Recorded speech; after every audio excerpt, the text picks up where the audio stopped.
Hello mga beshi, meron nga po pala kaming investiture sa school. Kasama ko nga si Mama, yung sponsor kong si Mama Abby. Nakapila na nga kami papunta sa tapat ng office. Umaga pa nga lang, napakaalinsangan ng mga beshi. Pawis na ako, hindi pa man nagsisimula. Ang dami ngang tao, mga beshi. Apakadami ko nga ang naiinom na tubig, mukhang mauubos na yung tubig kong dala. Maya-maya nga, umusin na din yung pila namin. Medyo matagal nga paghintay namin, kaya sabi ko kay Mama, bili niya ako muna ng cheese stick. Binigyan ko nga din yung mga kaklase ko ng cheese stick, baka nagugutom na din sila. Kumuha na nga din sila ng tig-iisa, tamang kain muna kami mga beshi. Nagpaalam nga si Mama na uuwi muna siya saglit. Baka kasi nagbumulot na si baby at na maya-maya nga ay bumalik na din si Mama dahil magsisimula na.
Mga bata, ang lahat ng naisip ninyo ay matutupad kapag kayo ay naging ganap na kasapi ng Star Scouts.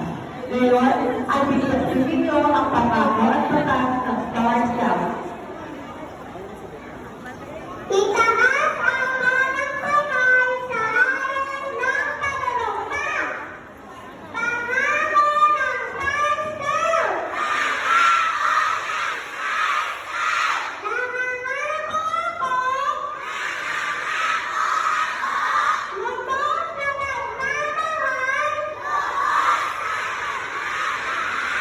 Nangangako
malapit na nga sponsor na Ninong at Ninang. Umuwi na nga yung sponsor ko na si Mama Abby kasi magbubukas pa siya ng shop niya. Si Mama na nga lang nagkabit sa akin ng neckerchief.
Yun lang. Salamat sa panonood. Bye-bye mga beshi!